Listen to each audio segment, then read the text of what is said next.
loves you so much that you have a choice, even down to how you think and how you feel about what you're going to focus on and what you're going to choose to follow. So you can either be flexible and bend with the wind like the willow tree, or you can be rigid and snap. It's your choice. And there's no judgment there for the choice that you make.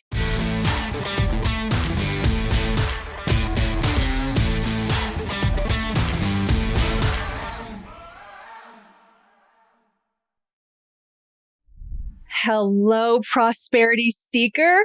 Welcome to another episode of The Prosperity Approach. I'm your host, Allyson Chavez. And in this episode, we are going to round out the last of the universal laws to use when nothing is working and life is falling apart. These laws have been instrumental for me during those falling apart moments that actually, in retrospect, were falling together moments. And because I knew these laws and I could see what was actually happening, I finally knew how to use the laws to my advantage. And it helped those falling apart times feel so much more settling. There was so much more comfort when I realized, oh, things are really actually just falling together. So I don't need to go into a grand mal freak out all the time. And that is my hope for you as well, that as you come to learn these laws, see these laws playing out in your everyday life, and then utilizing these laws in the correct way, that you'll have that experience as well. It really is key to experiencing those next levels of success we want without the struggle, without the constant toil, without the never-ending work, without the back-breaking, sometimes soul-crushing experiences that sometimes we open ourselves up to when we are, going for our dreams and getting to that next level. So the first one that I want to share with you is the law of relativity. The law of relativity says that nothing that we experience is fundamentally good or bad. Bad things are bad only relative to something better. It's all about the labels that we put on things, right? Something that really helped me to get this law anchored in is this saying: nothing has meaning until I give it meaning. Nothing has meaning until I give it meaning. And that's the law of relativity. Now, here's the thing about us as human beings. We're always comparing, aren't we? Especially as women, we tend to compare ourselves with others. Men do this as well, for sure. It is definitely human nature. But what we generally tend to do is we compare up, right? We compare our crappy situation or our crappy skill set with somebody else's better situation or better skill set or better talent or any of that. And it ends up being really, really demoralizing for us. And I don't know if you can relate to this at all. I have an inkling that you can. But back in the day when I was first really learning these different principles and learning more and more personal development, I tended to think that the playing field was level and we were all at the same point in the journey and we were all together. And so I had forgotten that we all have different experiences that give us different skills in different areas and different perspectives on life. That was conveniently forgotten because as I saw people around me really excelling at the things I wanted to excel at, I was using my measuring stick against them and coming up short every single time. Or looking at how hard I was working in my life and I wasn't as far ahead as I thought I should be, or as far ahead as somebody else. Have you ever told yourself, man, I should be farther in life than I am now, given my age and my experience? I would do that all the time, but measure everybody else's success against my failure. And it's just something that we tend to do as flawed human beings. So we need to use this law to your advantage. We got to make sure that this law is working for you instead of against you. Because remember, we don't want any demoralizing things going on when we're in a rough patch of the journey as it is. And so the trick to using this law is comparing your situation to a worse one. So we're going to compare down rather than comparing up. Now, there is an art to this as well, and there is a little bit of finesse to this also. So we want to find things in your current situation that you can appreciate, that you can see as blessings that are going on for the purpose of helping you feel better. And many times we'll use like gratitude and appreciation as a weapon, right? You should be happy. There are starving people in China. Starving people would be happy to eat that. There are people that don't have shoes.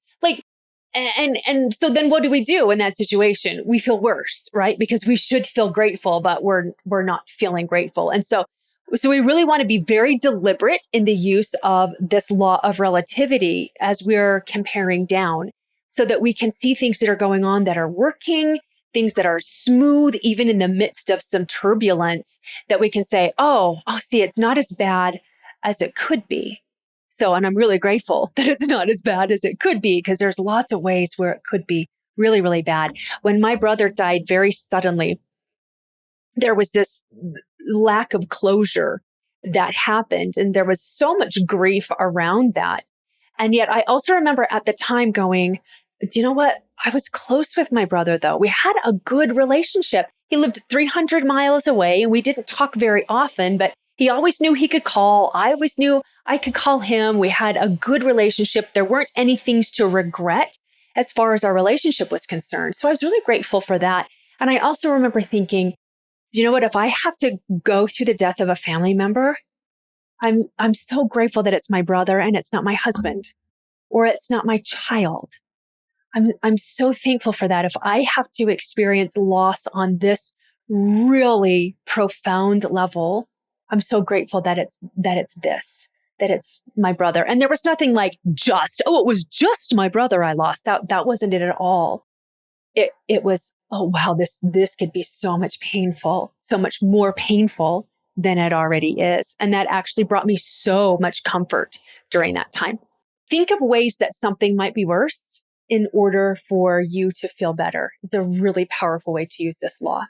A law that goes hand in hand with relativity is the law of polarity. The law of polarity says this: every situation has an opposite that is of equal degree. Every situation has an opposite that is of equal degree. If you're standing on a 4-foot ledge, you can't fall 6 feet. You will fall 4 feet if you're only on a 4-foot ledge, right? So if you're in a situation that's kind of bad, it's also kind of good. If you are in a situation that is catastrophic in nature, you are also in a situation that is as miraculous as the catastrophe feels. And it's not just the seeds of it. It's not just the potential of the miracle. The miracle is there. Now, here's the trick to using law of polarity. It's your job to find the miracle. It's your job to find the opposite, which can be tricky sometimes because when we're in the disaster, when we're in the drama of the moment, that is all up in our business, isn't it? It's all up in our face and it's slapping us and it's screaming at us. And it can be very difficult to focus on anything besides that in the moment. But when you will train yourself to just step back and take a breath and then realize, okay, here is this by universal law, the exact opposite has to be here. It's how the universe remains in balance. The universe has to maintain balance all the time. And this is how this law stays in balance. And so your job is to find the balance. It's to find the blessing. It's to find the miracle in the situation and hold on to that. Because remember the law of attention, AKA the law of focus, what you focus on expands. So if you're focused on the disaster, you're going to get more of it. So we want to focus on the peace. We want to focus on the miracles. We want to focus on the blessings. There's this fun little parable about 2 little girls who were put into separate rooms with that, 2-way glass, one-way mirror. I don't remember, but adults can look in, somebody can look in, but they can't see out. So they're watching these 2 little girls' reactions to being put into a room full of manure. And one of the little girls sits down in the middle of the manure and just begins to cry and cry and cry. And why wouldn't you? You're sitting in a room filled with manure. The other little girl sees that she's in a pile of manure, whoops for joy, and starts digging as fast as she can through the manure all over the room. The adults came into the room and said, "What are you doing? Why are you so happy? And why are you digging through this manure?" And she said, "With all this manure, there's got to be a pony in here somewhere." That's the law of polarity in a really fun, lighthearted way that's easy to remember. You are sitting in a pile of crap. There is a pony in there. You got to dig to find your pony. But I promise the pony is there all the time. It has to be. Those two laws were instrumental with heart-wrenching and heartbreaking situations with my family. And they'll be instrumental for you as well. Let's talk about the law of compensation.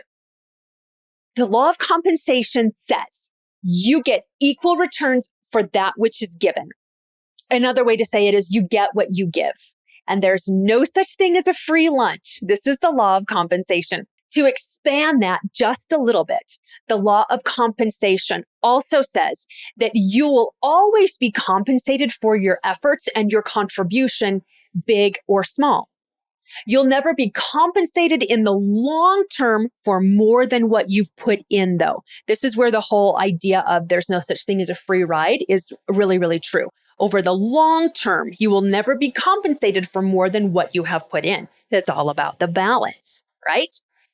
So this is really interesting of a law to use when it doesn't feel like anything is working, because it's how much value are you giving the situation? What are you putting into the situation? You know, like when you join groups or classes or you go to seminars and they say, what you get out of this is exactly proportionate to what you put into this. So who's going to give it all they've got and who is all in and who's going to play full out? And everybody's like, me, right at the very beginning. And then like day 2 at midnight, you're like, that was a really terrible commitment I made. And I'm rethinking all my life choices, right? But that's why they ask that question, because you will get out of it just what you put into it. And we're taught to put very little effort into things and expect these huge results. And it's really not how much effort, it's the kind of effort that you're putting into things. But so many people who run programs of entitlement where it should just be handed to them are completely violating the law of compensation. Because over the long term, you will not be compensated for more than what you actually put in. So how do you know whether you are using the law of compensation for yourself or against yourself? Well, asking yourself a couple of things. Do you expect something for nothing? And here's the thing, like massive awareness, but zero judgment. We're just taking an inventory here. We got to see what the baseline is. Do you feel like life owes you something? Do you feel like the universe and the world owes you something? You're not using the law of compensation to your advantage if that's the case.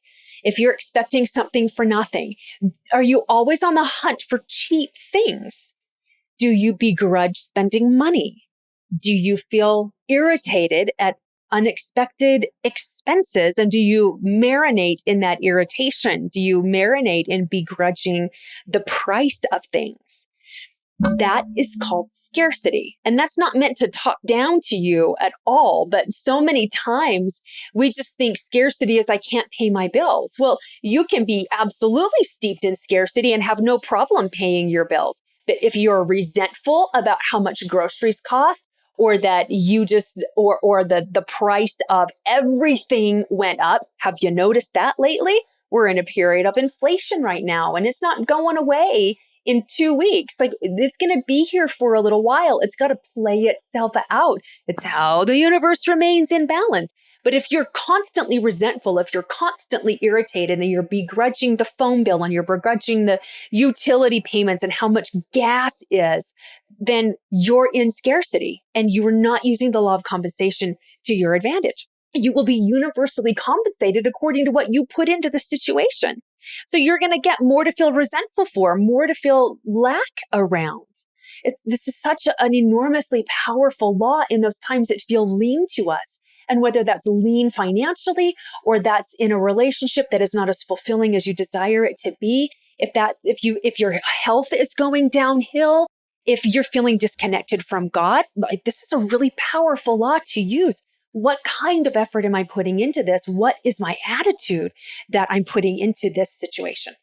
Use the resources that are available to you, and use the resources you have access to with gratitude and appreciation. And as important as gratitude and appreciation, expectation that better and more is on its way to you. And then sprinkle that with trust that you're going to be taken care of. And that is how you use the law of compensation to your advantage. It's going to help you through those rocky times. It's going to help smooth out that turbulence. And because you always get more of what you're connected to, you're going to get more and more of what you want. And then you're going to get ideas of ways that you can go the extra mile, that you can serve others, that you can more than fill your space in really powerful ways just by your attitude, just by your vibration. And it's as simple as smiling at someone, looking someone in the eye and sincerely telling them thank you, letting somebody into traffic because you don't believe in hurry, worry, or rush, because you know that those are all linked with scarcity, and you're no longer available to be connected with scarcity anymore. Like, this is equal returns are given for that which is sent out. And so it will always come around. It will always come around. Now, true confessions, I was bumping up against this law very recently. And we have one of my son's friends who is staying with us right now. And it's for an undetermined amount of time. And they both just graduated from high school, and he's having some issues with his family and needed a place to stay. And so my son said, come stay here. And I was a bit begrudging of that. I felt like I didn't have much of a say, and I was obligated, and I went into giving something meaning that didn't serve me for sure. So I wasn't using relativity to my advantage either. And it was very interesting what I was experiencing emotionally, because I wasn't enjoying the thoughts and the emotions that I had. And just very recently, I woke up early and I was thinking, all right, how am I contributing to this? Am I contributing to the ease and flow, or am I contributing to more resistance and more resentment going on here? Because the boy just got pretty much his first job that hasn't even started yet as of this recording. And so, we don't know how long he's going to be here. We've been feeding him. We've been, bringing him into the family. And, if we go out to dinner, then he goes to dinner with us. But I wasn't in my own attitude treating him as a member of the family. And I was feeling bad about that. And then I remembered the law of compensation.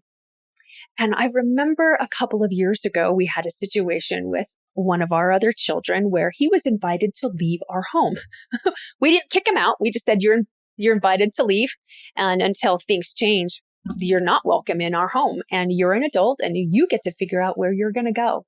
So he ended up crashing on a friend's couch for a little less than a month. And we had some things that we had to work through.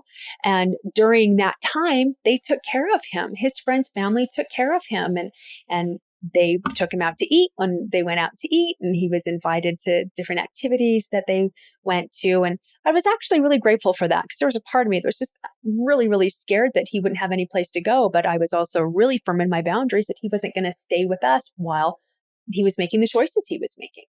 And it was a huge comfort to me to know that there was somebody there who took him in. And I thought, oh, this is how I get to extend that generosity to somebody who's having a rough go with his family right now, because somebody took care of my boy during that time. And now I get to take care of somebody else's boy. And that actually settled me right down. And also helped me remember, oh my goodness, I was making myself source rather than God source. If we've got an extra we got an extra mouth to feed for a little while, all I need to do is stay connected to limitless supply and we will all be taken care of. It's not my money. I'm just the one that's in charge of it right now, of how I'm going to disperse it.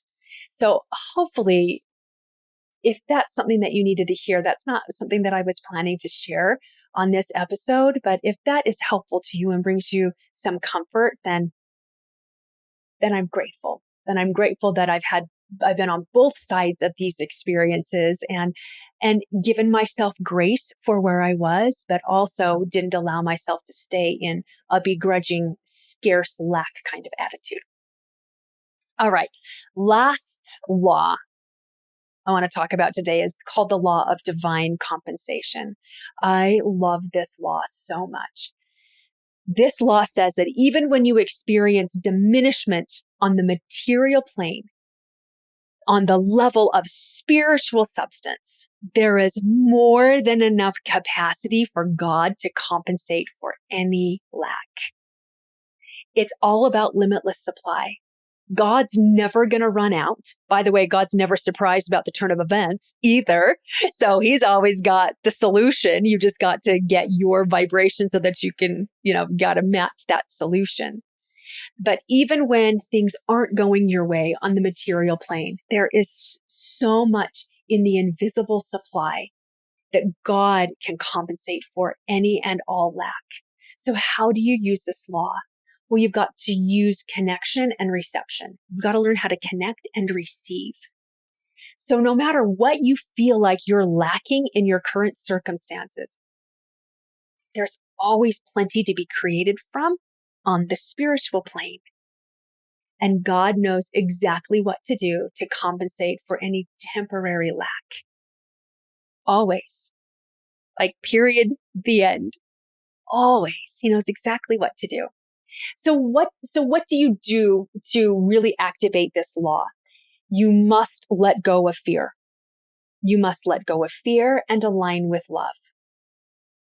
Those are the two keys to help you connect and receive. You want to connect with God as your source, receive all of the comfort, receive all of the assurance that everything is okay, that everything is always working out for you and will continue to work out for you. But you must disconnect from fear and align with love, align with gratitude, align with appreciation. Here's the thing. You're created to be resilient. You are created to withstand difficult things. It's part of the refining process. It's part of becoming. It's part of the becoming process. And some of those experiences are intense. I'm not diminishing the intensity of the experience, but we tend, by our human and flawed nature, focus so much on the intensity. And then we use words like disaster and destroy and hopeless. And we use these really powerfully negative words that keep us steeped in that same vibration for far longer than is necessary. But when we're like, whew, oh, this is part of me becoming a diamond. Wow, this is intense right now. And God knows what I'm going through. And I am created to be resilient. And this is part of it, because at the other end of this is only joy. That is what I have learned for myself, especially with these laws, is that every situation that you go through that is difficult and heart-wrenching and sometimes heartbreaking is divinely designed to increase your capacity to experience greater joy. And that's what we're here for. When you will just focus on that, oh man, there's so much joy. There's so much joy not only on the other side of this, but also through this. I'm going to find the joy. I'm going to find the peace. I'm going to find the calm, even in the moment. I'm going to find the contentment, even in the moment, because there is something for me that I can be content about, even right now, in the midst of the storm.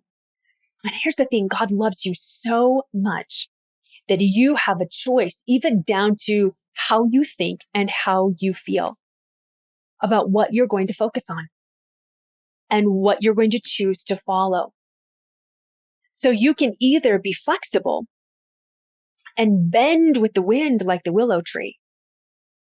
Or you can be rigid and snap. It's your choice. And there's no judgment there for the choice that you make.